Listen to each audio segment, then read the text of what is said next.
Kabar terbaru pembangunan IKN Nusantara. Kementerian Pekerjaan Umum dan Perumahan Rakyat mencatat progres pembangunan Ibu Kota Negara Nusantara dilaporkan telah mencapai 81% hingga periode Mei tahun 2024 guys. Sejumlah proyek infrastruktur ditargetkan siap beroperasi secara bertahap mulai Juni hingga awal Agustus tahun 2024. Percepatan pembangunan tersebut dilakukan dalam rangka menyukseskan rangkaian pemindahan ibu kota negara dari Jakarta ke Kalimantan Timur IKN Nusantara yang diawali dengan pelaksanaan upacara kemerdekaan Republik Indonesia ke-79 pada tanggal 17 Agustus tahun 2024 guys. Adapun sejumlah proyek yang ditargetkan sudah siap beroperasi sebelum tanggal 17 Agustus antara lain, instalasi pengolahan air sepaku, jaringan pipa transmisi dan distribusi, serta reservoir air kawasan inti pusat pemerintahan IKN Nusantara yang berkapasitas 2 kali 6.000 liter. Selain itu ada juga MUT atau Multi Utility Tunnel sepanjang 26 km, serta bendungan sepaku Semoy juga diproyeksikan akan terisi penuh 16 juta meter kubik pada akhir Mei tahun 2024. Di mana saat ini impounding bendungan sepaku Semoy hanya tersisa 0,5 meter lagi sampai pada tinggi puncak spillway Limpas. Secara lebih terperinci, saat ini progres pembangunan lapangan upacara atau plaza seremoni telah mencapai 90% dengan kondisi rumput yang tumbuh subur dan rapi guys. Di samping itu, pembangunan Istana Presiden telah mendekati 70%, sementara gedung kantor Presiden 83% dan saat ini sedang memasuki pemasangan bilah akhir, pekerjaan MEP dan interior. Sementara itu, target kedua bangunan tersebut akan rampung pada Juli tahun 2024 mendatang guys.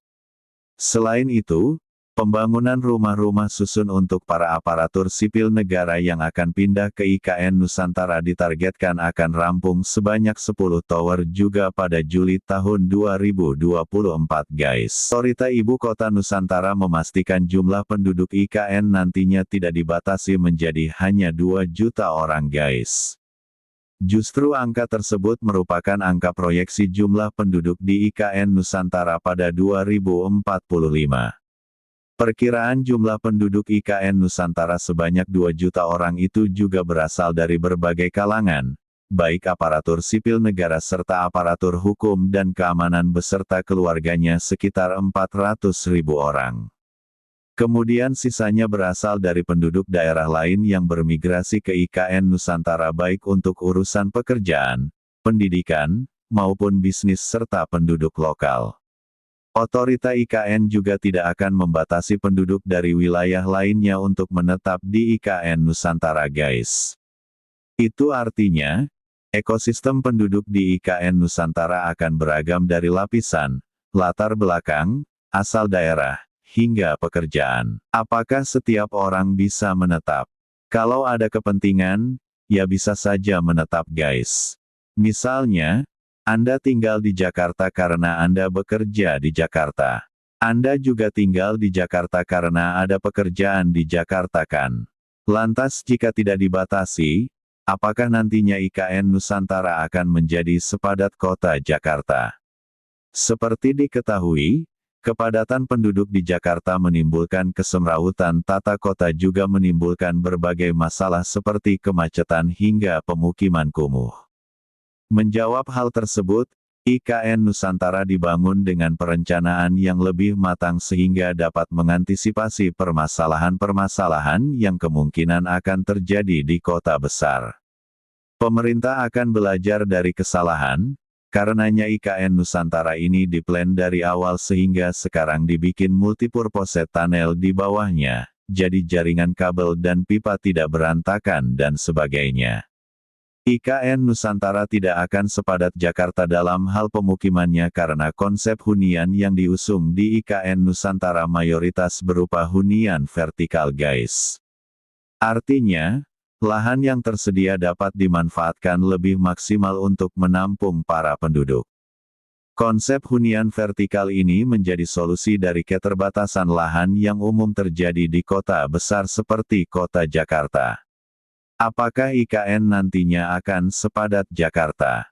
Semoga saja tidak ya guys, karena tidak banyak membuat rumah tapak tapi huniannya itu hunian vertikal, maka harusnya lebih sehat daerahnya.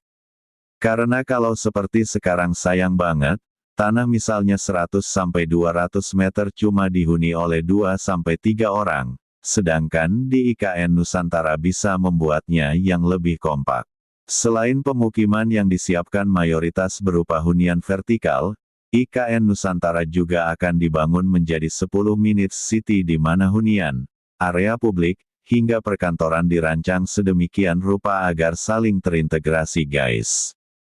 Tentunya konsep 10 minutes city ini juga didukung dengan moda transportasi yang saling terintegrasi pula. Kita doakan semoga pembangunan IKN Nusantara berjalan dengan lancar tanpa hambatan. Tak lupa juga kita doakan semoga para pekerja yang terlibat dalam proses pembangunan IKN Nusantara diberi kesehatan, keselamatan dalam bekerja sampai proyek ini rampung.